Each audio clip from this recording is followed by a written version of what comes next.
Kwa majina yangu naitwa Devota Francis Mwenda. Mnamo mwaka 2017 marehemu mume wangu alifariki. Mume wangu wa ndoa. Na ndoa yangu nilifunga mwaka 1983 tarehe 26 mwezi wa 12. Baada ya mume wangu kufariki, huyu kijana akaanza fujo na mimi. Alichukua kadi ya benki. Akaniambia, huyo kijana anaitwa Amani Stefano. Alichukua kadi ya benki. Akaniambia, hii kadi inaonyesha inayo hela. Naenda nayo Dar es Salaam ya baba. Nilikuwa sijui kadi, yeye ndio amenionyesha, sijui ametoa wapi. 2017 mwezi wa 8 akachukua hiyo kadi akaenda nayo, akasema ngoja niende nayo Dar es Salaam. Hii kadi inaonekana inayo hela.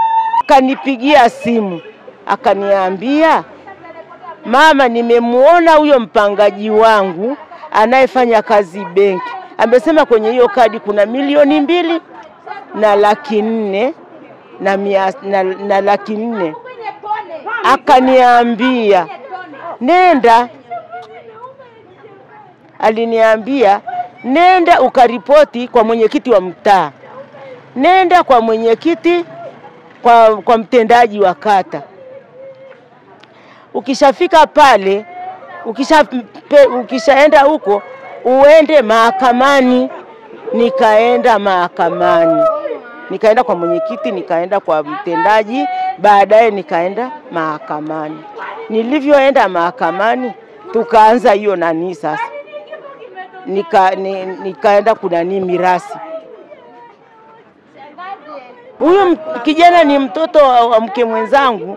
Aliondoka mwaka 1976. Nilivyoolewa mimi sikumkuta huyo mama. Sijakuta hata nyumba. Mimi ndo nimejenga.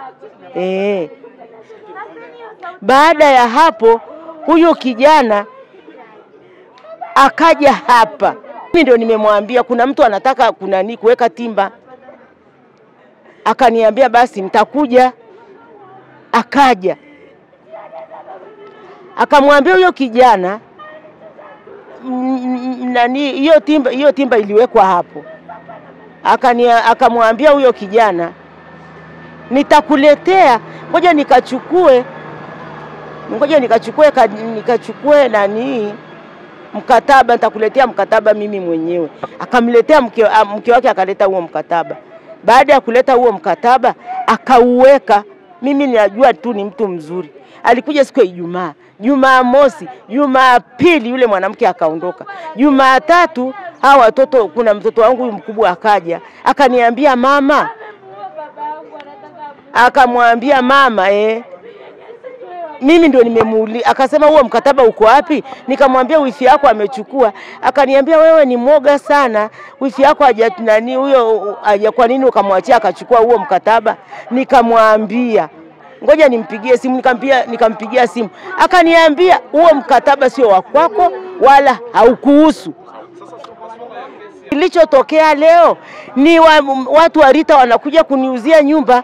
Na kesi iko mahakamani tarehe 26 mwezi wa 8 ndio tumeambiwa turudi mahakamani.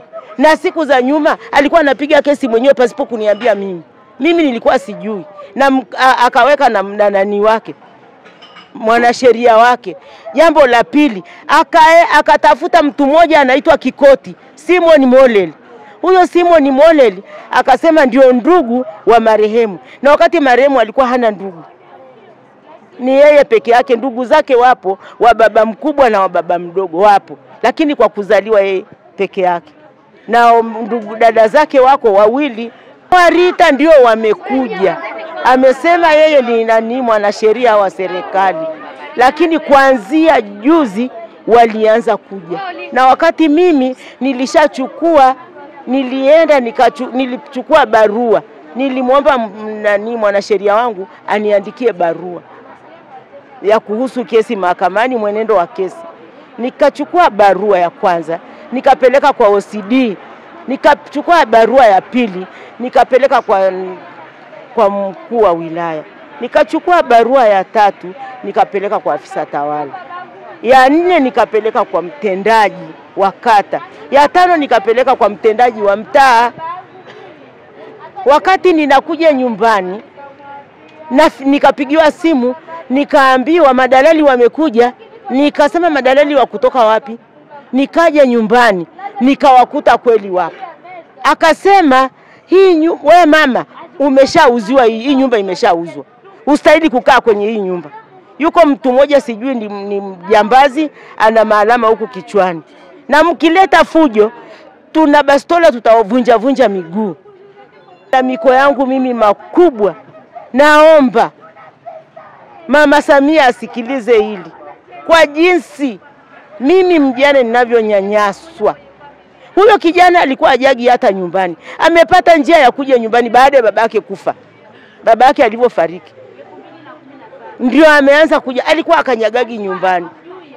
Watoto walikuwa hawamjui. Kayelo Doisi nimesikia amekuja, sijui yuko wapi. Anaishi Dar es Salaam. Yeye ana pesa, yeye yuko bandarini. Mke wake yuko ana shirika la viwango Tanzania, Tanga. Amejenga mpaka magorofa. Yeye sio mtu wa shida. Kwa hiyo ameamua kuja kuninyanyasa mimi kwa sababu mimi sina kitu. Ndiyo. Imetumika kwa sababu mimi naona upande mmoja ndio wa maana. Ndio wanalemea upande mmoja. Hata wale walivyokuja pale, kwa nini hawajaja na hao watu? Na wapo na wamejificha. Ndiyo, wako wamejificha. Alafu mimi wananilazimisha ni sign. Niandike sija sign. Nikawaonyeshe mipaka. Ni mipaka gani nitakuja kuonyesha? Nimekataa. Mimi msimamizi wa mirasi, yeye ni msimamizi wa familia. Labda alikuwa anataka kunioa mimi, ndio maana ananifanyia hivi visa. Amemuua. Baba hajaumwa. Yeye ndio amemuua. Kwanza kabisa alikuwa hajagi nyumbani. Ngoja nikwambie, nyamaza. Ngoja nikwambie. Nyamaza. Yeye ndio amemuua mume wangu kwa sababu mara ya kwanza alimfunga baba yake kudu. Nikamuita balozi akaja akamfunga. Akamwambia Lalashe uko pamoja na sisi. Lalashe akakimbia akaenda kumuita balozi. Mara ya pili baada ya kumfunga alimfunga baba yake kudu. Alimfunga baba yake kudu kwa sababu alikuja pale nyumbani akiwa na msichana mmoja anaitwa Tatu. Huyo Tatu alikuwa ni mwanamke wake. Sasa baba alichukizwa na jambo kama hilo. Baba alivyorudi, yule kijana baba akatoka nje akawa anajisaidia hapo nje. Haja ndogo. Ndio yule baba, wewe mzee mpumbavu sana wewe. Kwanza unaweza ukawakili hata watoto wake. Ndio akakimbia akaja akamfunga babake kudu. Na ni mimi nikamuombea msamaha, babake akampokea. Ya marehemu Stefano Kibobori. Mimi mimi na watoto 7 na yeye. Yule mama mkubwa na watoto 3, jumla ni 10, lakini mtoto wake mkubwa wa kwanza kuanzia mpaka sasa hivi niko naye na ninaomba mumuhoji atawaeleza zaidi. Mtoto wake wa kwanza ninaomba mumuhoji kwa sababu labda mengine ninasahau, maana hii kichwa yangu haifai. Na huyu kijana muulize, mwambie alikuja kunishika miguu akiniomba msamaha wa nini? Alinishika miguu yangu ananiomba mimi msamaha. Alikuwa ananiomba msamaha wa kazi gani? Alitaka kumbaka mtoto wangu. Mimi naitwa Rehema Stefano Kibobori. Mimi ni mzaliwa wa kwanza wa Stefano. Huyu Amani ndio mdogo wangu alionifuata mimi. Tuko watatu, tuliachwa na mama, tukalelewa na bibi. Tulivyolelewa na bibi, baba akamuoa huyu mama. Alivyoolewa akatukuta tuko na bibi, akatulea yeye huyu mama. Paka hapo mwisho kila mtu alivyokuwa mtu mzima. Baada sasa ya baba kufariki, siku ya 40 tukafanya kikao kile cha 40.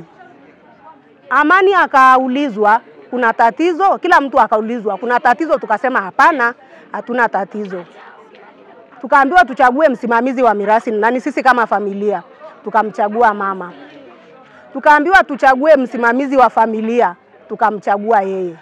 Na baadaye Amani akasema mali zote baba alizoziacha ni za huyu mama, asiguswe na mtu wa aina yoyote.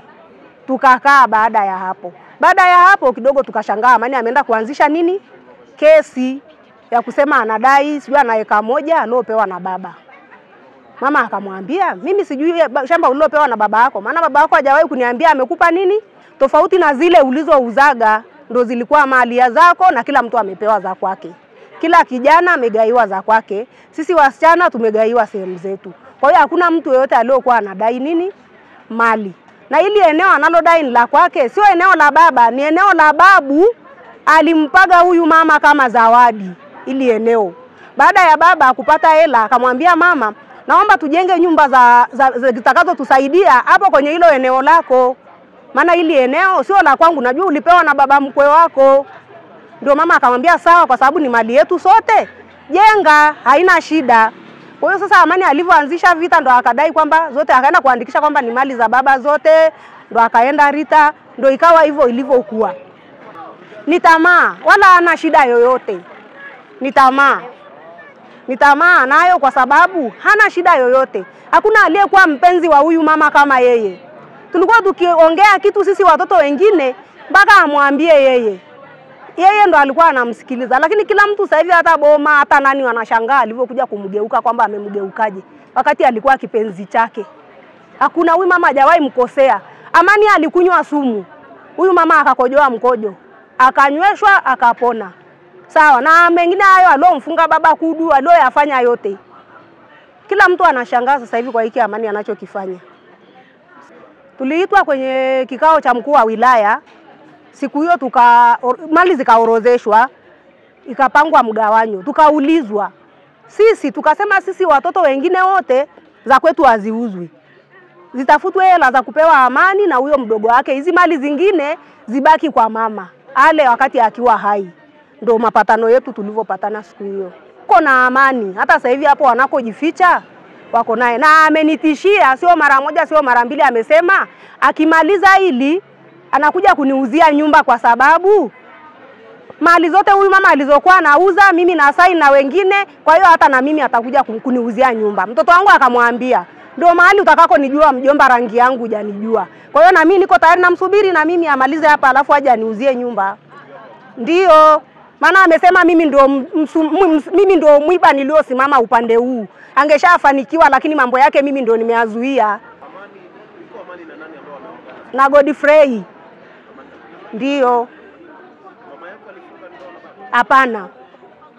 Unasema sasa mama hakufunga, mama hakufunga ndoa. Mama ameondoka 76.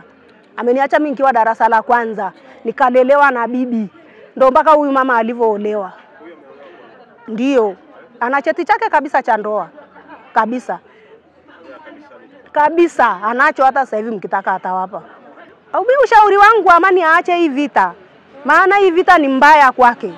Yeye anaona anaenda pazuri, lakini hii vita ni mbaya kwake. Asija kafikiri amefika wala amefanikiwa.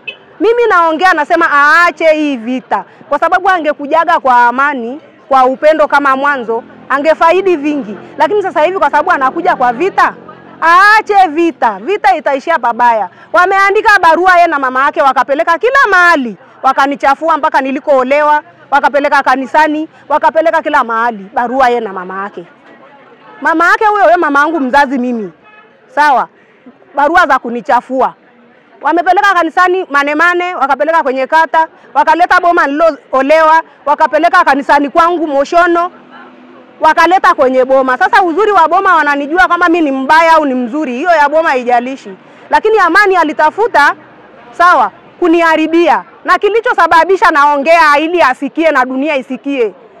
Siku ya 40 nilidai eneo langu ambalo nilipewaga na babu, sawa? Tukawa tumepishana na baba kauli kidogo tu. Si ndio? Tukajaga tukamalizana na baba, yeye hajui. Sawa. Akaniambia siku hiyo katikati ya wazee wa ukoo niende nikamfukue baba ili aje anipe nini hilo eneo. Sasa na mimi nasema najitoa sadaka na yeye akamfukue aje ampe hicho anachotaka kupewa. Kwa nini hiyo roho ya tamaa imemuingia hajatumia hekima? Kwani angekuja kwa hekima akaongea na mama yake kama alivyokuwa wanapendana, angemnyima nini? Haezi joe kwake hamna mauti. Sisi ndio tutakufa na baba aliokufa, yeye atabaki umilele huku duniani. Na watoto wake hawatatanga kama sisi tunavyopiga kelele barabarani leo kama vichaa. Sisi ndio baba yetu alikuwa mtenda dhambi mkubwa, yeye ni mtakatifu. Atairisi nchi na hizi ndio wale ambao sisi tukifa wao watabaki duniani. Kwa sababu angekuwa anajua kuna kufa. Maana mmoja juzi alisema kati ya hao madalali hakuna laana, laana inatupwa kwenye dustbin. Nikamwambia we panda mbegu mbaya kwa watoto wako kama uone kama hawajateseka kama sisi tunavyoteseka. Kila siku kupanda mahakamani. Miaka 9. Mimi siogopi. Maana hata huko mtaani nilikoolewa mama yangu anapita. Anasema huyu sio mtoto wangu. Mbingu inajua na ardhi inajua. Biblia imeniambia laana isiyo na sababu sawa hainikuti, na simama kwenye haki ya Mungu. Sisimami kwenye dhuluma. Ni mtoto wake, amenizaa, amenibeba miezi 9, nampenda. Lakini anachokifanya siogopi. Hata abinuke ainuke hata laani, hainikuti. Ingeshanikuta. Huko kote waliko nichafua, mwambie Boma Seara napendwa kama malkia. Naitwa Baraka Sulus, ni wakili wa Mahakama Kuu ya Tanzania. Siku ya leo kuna mnada ambao inasemekana kwamba umefanyika hapa, na mimi ndo nimefika muda si mrefu. Nilikuwa kwenye majukumu mengine ya kikazi. Nimefika nikakuta kwamba tayari inavyosemekana kwamba mnada umeshafanywa. Sasa hili ni swala ambalo linahusiana na mambo ya mirathi. Ni shauri la mirathi ambalo lilitokana na shauri namba 26 la mwaka 2022 ambalo kimsingi lilikuwa limeanzia mahakama ya mwanzo ya Arusha mjini ambayo inafahamika kama mahakama ya Maromboso. Kwa watu wengi nadhani mnaifahamu hiyo. Mahakama ya mwanzo ilimteua Mama Devota Kibobori Molel kuwa msimamizi wa mirathi ya marehemu mume wake. Akajitokeza inayofahamika kwamba ni kijana wake mmoja ambaye aliamua kukata rufaa kwenye mahakama ya wilaya akipinga uteuzi wa Mama Devota kuwa msimamizi wa mirathi hiyo. Mahakama ya wilaya ikathibitisha uamuzi wa mahakama ya mwanzo ya Arusha mjini, kwa maana kwamba ile rufaa ilipigwa chini. Kwa hiyo huyo bwana hakuweza kuridhika, kwa sababu ni haki yake ya kikatiba kama kwa raia yoyote ambaye hajaridhika na maamuzi anakuwa na haki ya kukata rufaa. Akakata rufaa kwenda Mahakama Kuu ya Tanzania, ambapo Mahakama Kuu ya Tanzania kanda ya Arusha kupitia Mheshimiwa Kamuzora ilikubaliana na hoja ya kisheria ya kwamba fomu namba 2 ya mirathi haikuwa imejazwa kwenye mahakama ya mwanzo, na hivyo ikafuta maamuzi ya mahakama ya mwanzo ya Arusha mjini na vile vile maamuzi ya mahakama ya wilaya ambayo ilikuwa imebariki yale maamuzi.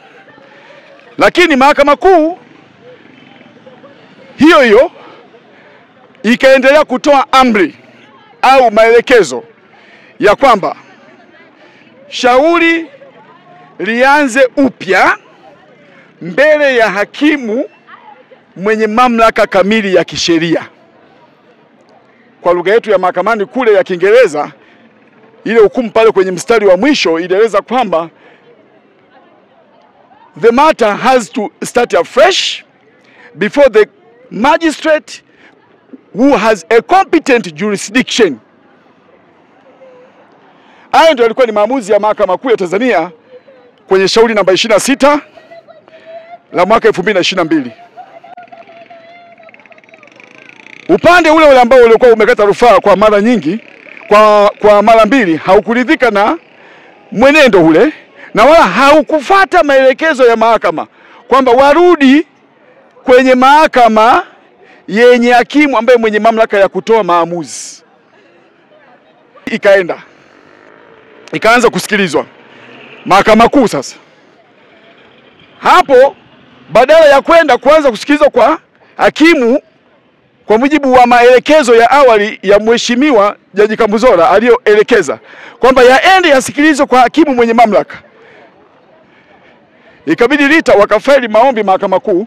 Mahakama Kuu ikayapokea, ambako Mheshimiwa Jaji naye alikubali na hoja za jaji wa awali kwamba shauri lianze upya.